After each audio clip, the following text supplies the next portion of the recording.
Well, welcome back to Finance Uncut. On today's episode, food shortages and economic ruin.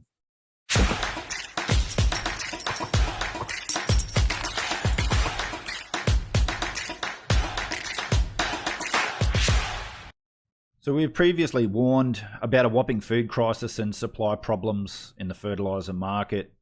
Well, now it's worse because that was before we had the natural gas crisis, which Europe's been facing.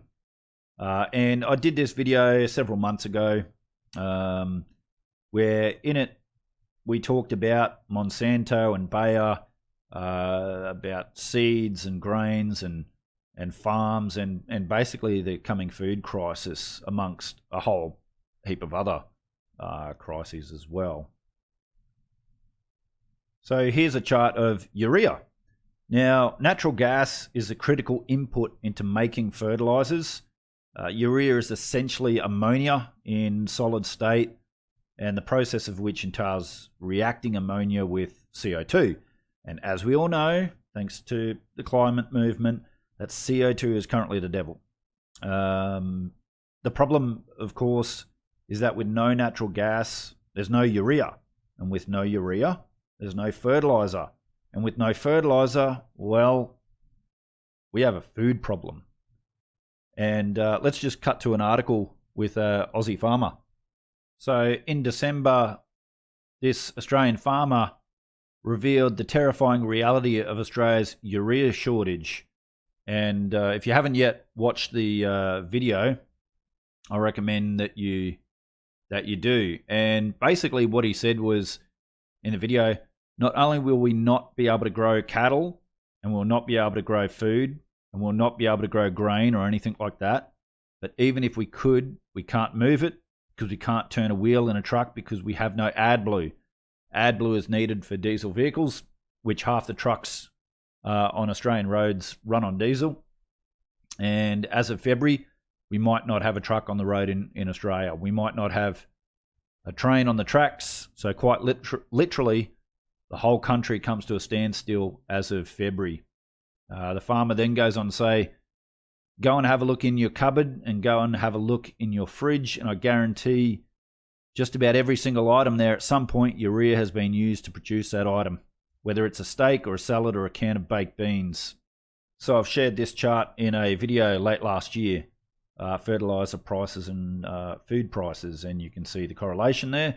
And you can see that fertilizer prices have skyrocketed, and we are expecting food prices to follow, as well as food shortages. But back to urea and food.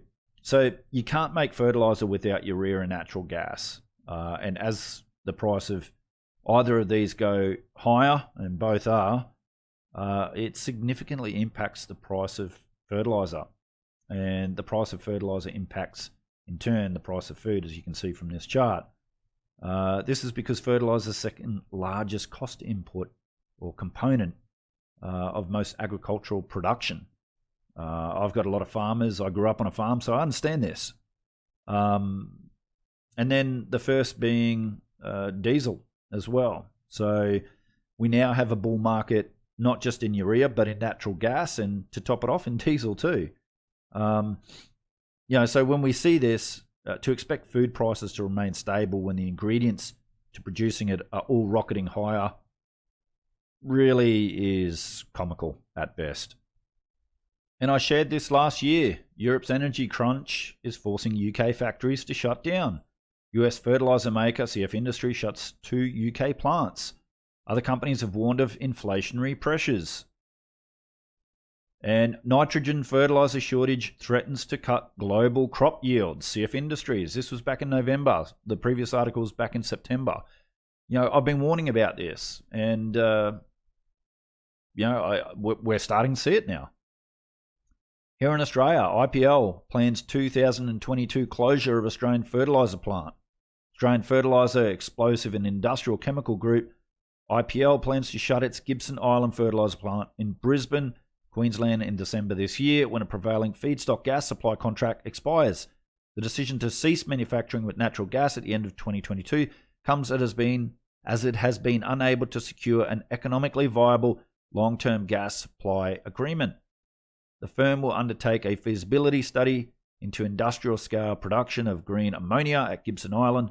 This will progress to potentially repurpose the facility, IPL said. IPL to shut down manufacturing plant in 2022 as gas price bites. As we said here in the previous article, IPL plans to shut its doors due to high gas prices. IPL, which relies on gas as a raw material for producing fertilizer products such as ammonia, is Australia's top commercial gas user, but the ASX-listed group has been under pressure from a sharp rise in the price of East Coast gas over recent years. And I shared this last year as well. European energy crunch. The world's largest chemical company is reducing ammonia production in Germany and Belgium due to record high natural gas prices. Ammonia is used mostly to produce fertilizers. Fertilizers are used to produce food. We're going to have a food shortage, guys. This is going to get nasty. In fact, we're already starting to see it, in my opinion, from things I'm seeing. I shared this last year. Nestle sees higher input cost inflation next year, which is this year. And this is a picture yesterday of a major supermarket just down the road from me. And yeah, this is a toilet paper aisle, but one of our largest supermarket chains, Coles, has just issued a nationwide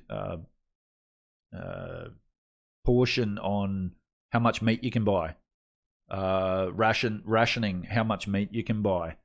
Now they're putting it down to panic buying, and maybe there is some panic buying. We haven't really seen it in the same length that we had the toilet paper panic buying, last year during the lockdowns and whatnot, but and a year before. But hey, if it's anything to do with some food shortages, what a great way to spin it. Oh, and we're also seeing higher food prices. And we've already been given a glimpse in the UK what happens when we have fuel and food shortages. What happens? It leads to violence. And that's exactly what we're seeing in Kazakhstan right now. So we have basically protests and demonstrations sparked by high fuel prices and high food prices. In fact, I read a report yesterday that over 40% of people's income in Kazakhstan is going to just buying food. So there's food shortages and huge costs in food. Do you guys remember what started the Arab Spring in 2011? Was it? It was food prices. People couldn't afford food. People could. That's your. What am I saying? I'm saying that potentially this could come across to the West as well. If we have food shortages and high food prices, then yeah, we could expect violence. Coal prices forecast to surge again if Indonesia halts exports. Any move by top thermal coal exporter Indonesia to temporarily halt shipments could send global benchmark prices surging again after the fuel notched a record in October. There's meaningful upside to a forecast that high-quality thermal coal at Australia's Newcastle port will average $140 a tonne in the first quarter if the ban is put in place, Morgan Stanley analysts, including Marius Van Straten, wrote in a note dated Monday. Losing 40% of the seaborne market overnight in the midst of peak winter demand could set us up for another coal price spike, the analyst wrote. Just like gas. Indonesia has said it plans to pause exports in January to secure coal supplies for domestic power plants, and President Joko Widodo on Monday warned miners would face sanctions if they failed to supply to local buyers. However, there's still debate within the government over the proposal as producers want to access high-priced foreign markets. Benchmark Newcastle coal jumped to a record of $270 a tonne in October and is currently trading at around $152 a tonne, according to the Morgan Stanley note. prices soared on tight supply and as nations across Asia grappled with power shortages. Now, you guys know I've done videos on this. I've invested in coal mining companies last year, and Peabody did extremely well for me. Extremely well. And I took profits and sold out on that one. And but I still have some investments in a couple of other coal companies here in Australia. And Indonesia suspends coal exports to secure domestic power supply. Now, few people seem to realise that society as we know it and our associated standard of living is due in large part to hydrocarbons, or as people like to call them, fossil fuels. The race to decarbonise and go down the route of renewables. And by the way, look, I talk about renewables. It's something that I've studied, this whole climate science. I've studied it for more than 20 years. And you go down the whole green renewable energy thing from, the type of minerals, type of mining, how do you construct it, how its lifespan, and the actual amount of CO2. So if CO2 is really the boogeyman here, and I don't believe it is, but let's say it is, then these renewable so-called green energy things actually, over their lifespan, even EVs actually produce more CO2 over its lifespan. Then you've got the issue of recycling, because that's another problem which no one's worked out yet. So when we talk about renewables and green energy, that's why I really struggle saying that, because if you actually look at it, it's not. And, that Michael Moore film that he did, now, okay, he's a socialist, communist and whatever, but he did, and his solutions in that is wrong. However, he did expose the BS that is the whole green renewable industry. And I know that offends some of you because I know you love it and believe in it and whatnot. I've personally studied it for 20 years, and the amount of scientists that I've read and studied on both sides, and how all the green renewable energy is made. And I've got investments in renewable energy. I've got investments in hydrogen. I've had investments in other renewables. And we sold that business to Shell, the big global oil company, and made huge profits on that. And I understand how it all works from the inside. And that's why I struggle, calling it green and renewable. But this whole race to decarbonise really is essentially a race to reduce our living standards. It really is. And to take us back to, the 1800s or something. I know that sounds extreme, but I'm telling you now, we get rid of hydrocarbons and we think that renewables is going to power and supply all of our needs. We're kidding ourselves. Our standard of living is going to decline in a big way, and that's going to have a whole heap of other impacts regarding just life itself. How are we going to produce things? If we got no oil, if we cut oil out, we cut coal out, how are we going to make steel? Because at the moment, the only way to make steel is with metallurgical coal. There's no other way. You can't use hydrogen. Hydrogen's very dangerous. You can't transport it properly, safely. You can't store it safely.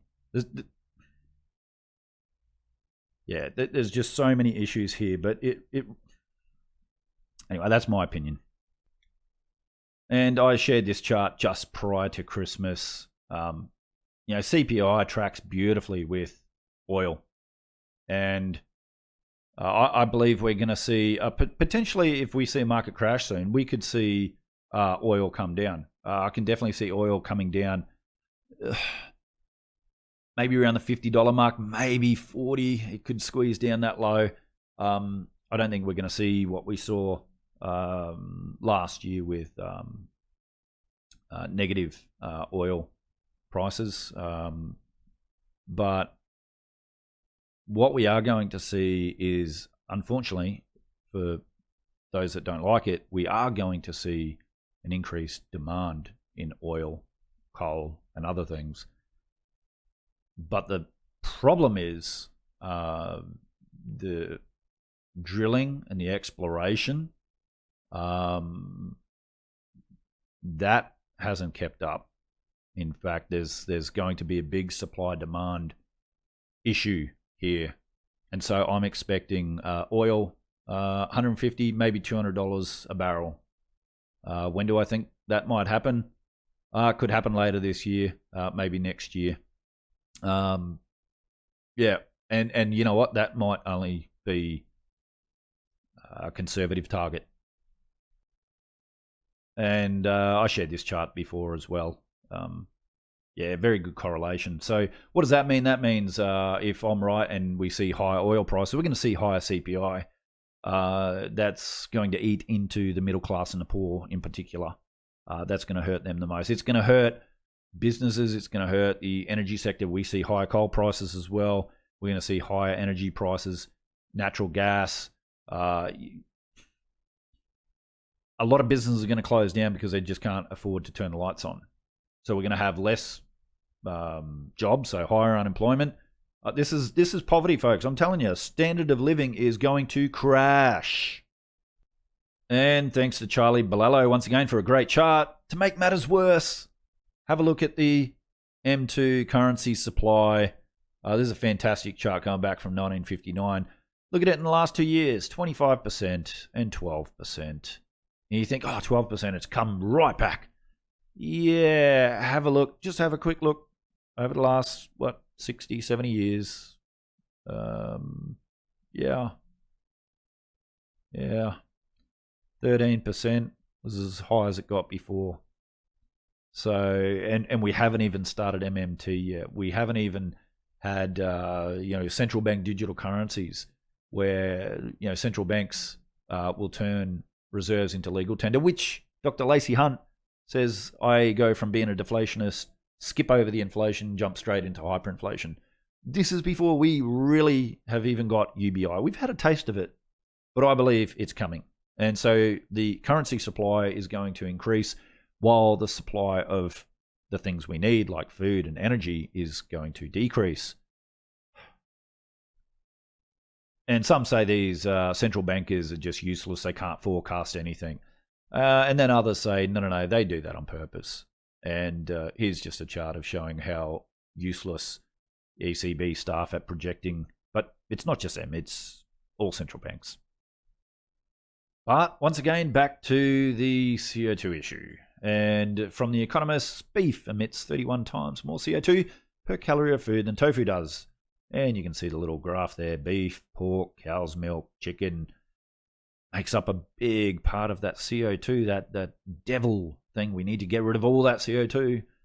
It creates life. But anyway, we need to get rid of all that CO2. And what's the World Economic Forum and UN and everybody else telling us to eat? Bugs. You guys ready to eat bugs? I ain't. And meat prices spike above other food categories. So, yeah, look. Pretty obvious. This is just the beginning. This is going to get so much worse. So much worse because of our whole decarbonisation, this whole gas, urea issue, fertilizer issue is going to get so much worse. And here you can see a chart of cost of capital, fossil fuels versus renewable energy. And the cost of financing fossil fuel projects and indeed cost of financing operations of business operating in this sector, whether it's extraction services, etc., is very high compared to renewables. However, 10 years ago, the cost of capital for developing oil and gas as compared to renewable projects was pretty much the same, falling consistently between 8 and 10%, but not anymore. The threshold of projected return that can financially justify a new oil project is now at 20% for long cycle developments, while for renewables it's dropped to somewhere between 3 and 5%, as you can see. And this is according to Michelle Vigna, who's a London-based analyst at Goldman Sachs.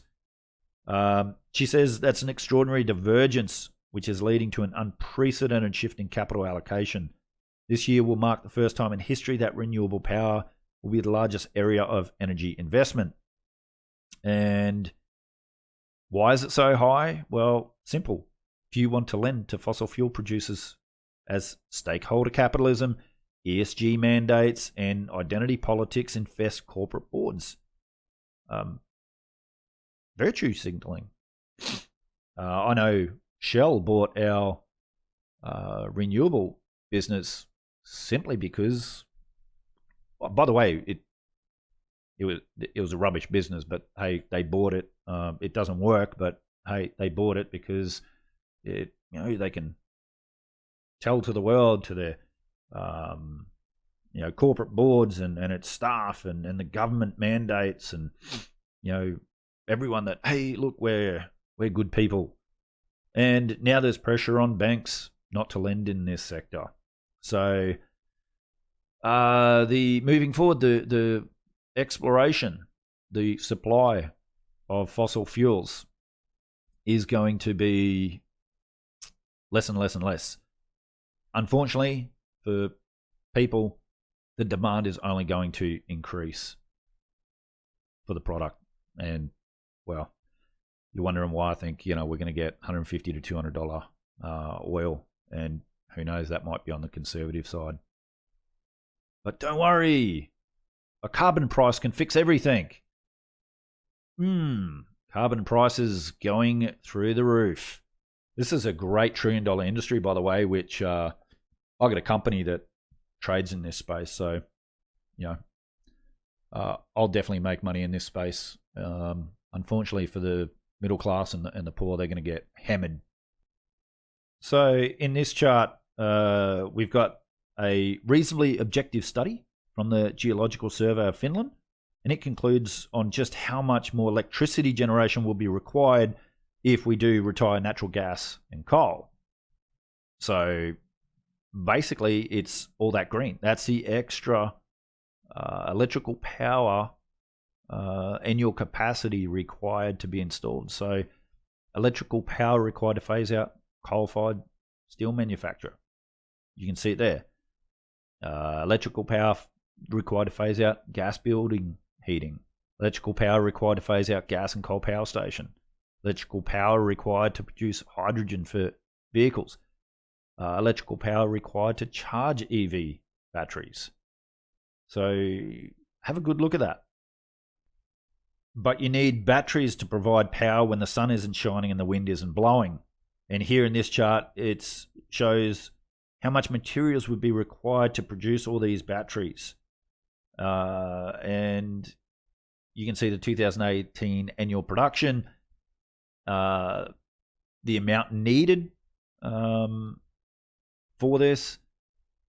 And you can see it's a lot. And the years of production at 2018 capacity required to replace the automotive fleet with EVs and install the necessary grid level storage of renewable power. So, yeah, there's not enough materials, all that stuff on the planet to even achieve this dream. This is a grand illusion. We cannot. It's like 1 + 1 = 2. These people think 1 + 1 = 1,456.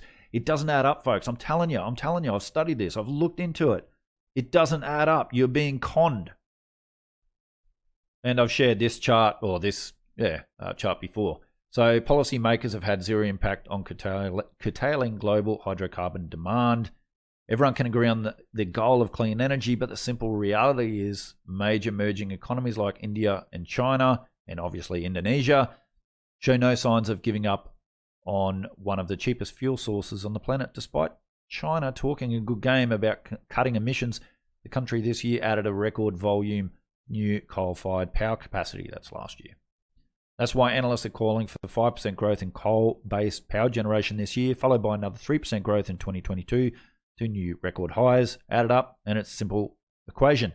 Surging demand running into a supply-starved market equals record high coal prices, providing little relief to gas-starved European and Asian economies. And so we in the West are destroying ourselves economically because energy is the base. It is the foundation of any economy. If you don't have energy security, you're in big trouble. Yet, Russia, China, Indonesia, India, Japan, and others, and the emerging markets, they are wanting coal. They are wanting oil. They are wanting gas, and they are ignoring those of us in the West. And I've shared this in a previous video as well. Goldman Sachs from September forecast higher oil prices simply to the global oil supply demand deficit is much larger than they expected, and global supply remains short of their consensus forecast. It's only going to get worse. And I've shared this before. Net zero will be a bonanza for Australian minerals, says IMF.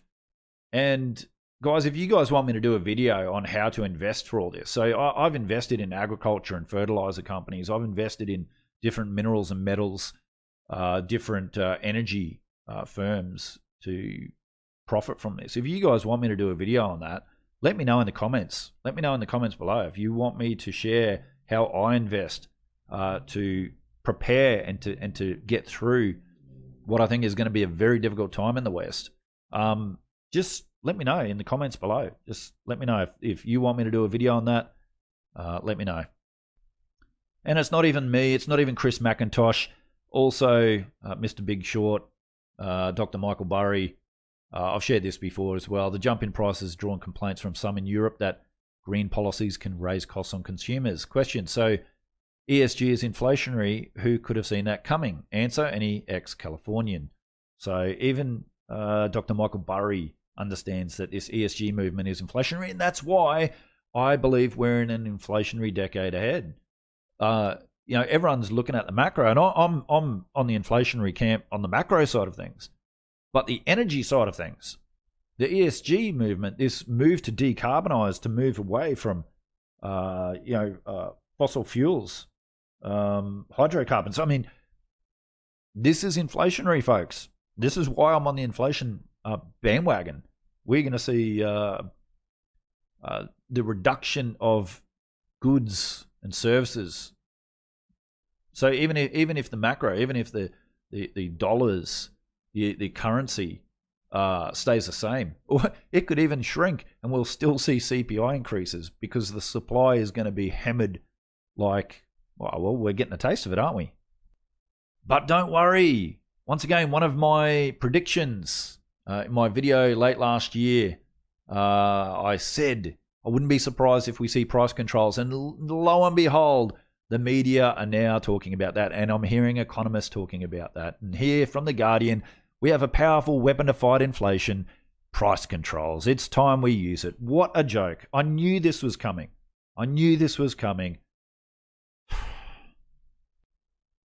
But hey, don't blame governments. Currency printing cause inflation. Nah. Big meat and big oil cause inflation. And this is the thing. This is what I predicted, that we'll have price controls. Capitalism will get the blame. Corporations will get the blame. Business will get the blame. And you know what? We need stakeholder capitalism. We need a reset. We need this. We need that. We need more government. But as I've argued in other videos, Mises destroyed this idea of central planning, this socialism. Without ownership, there is no exchange. Without exchange, there is no prices. Without prices, there is no economic calculation. Without economic calculation, production decisions are made in the dark. When that happens, basic needs go unmet. And this is what I believe we are going to see in this decade ahead. So shout out to Jonathan Newman, Austrian economist, young fella doing a great job. So as we get towards the end of this video, I've got another bit of a downer to share with you. So I know this video's been a bit of a downer with such negative news, but You know, as you guys know, I'm just honest. I just share my honest opinion. Doesn't mean I'm always right. Doesn't mean I'm always wrong. But my commitment to you guys is to always be honest, open, and to share my opinion. You know, and that's the name of this channel, Finance Uncut. You know, we say it how it is. You know, we don't have notes. We just do this thing in one take. And you know, I know some don't like it because it's not as polished as other videos, but that's not who I am. I run other companies. I don't. You know, I'm just sharing you guys how I see things and where I see things going. And yeah, take it with a grain of salt. But as you probably know, Israel hosted a cyber pandemic exercise, simulating a cyber attack on global financial systems with 10 other countries, the IMF, World Bank, and Bank for International Settlements. And, you know, we've heard Biden and other administrators and leaders warning about cyber attacks. We've heard Klaus Schwab from the World Economic Forum talk about this multiple times and warning multiple times. So, you know, when these guys say these things, we need to listen because they're projecting. And so let me give you a summary from Chris Macintosh.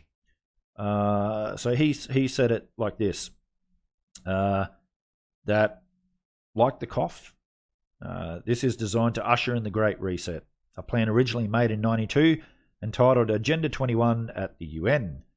This plan, we are told, is to save the world from a climate crisis, too much consumerism and inequality. Naturally, in order to fix these problems, a one world government is needed, with communism implemented, changing shareholder capitalism to stakeholder capitalism, and a slave class dependent on government universal basic income for their necessities. Necessities which will be provided to or denied based upon one's social credit score. These are things that most don't want to see. Heck, I don't want to see them. They're truly and utterly terrifying. But ignoring them could end up being rather uncomfortable for us. And so we need to and must pay attention. According to the World Economic Forum themselves and their simulated cyber polygon. And I've summarized briefly what this could look like to you and I. Banks will close for several days and online banking goes offline. We won't be able to see or access our balances. Debt holidays will be implemented, including the cancellation of debts, noting that one person's debt is another person's savings. This will be sold as a solution to the cyber pandemic and has to be done in order to save everyone.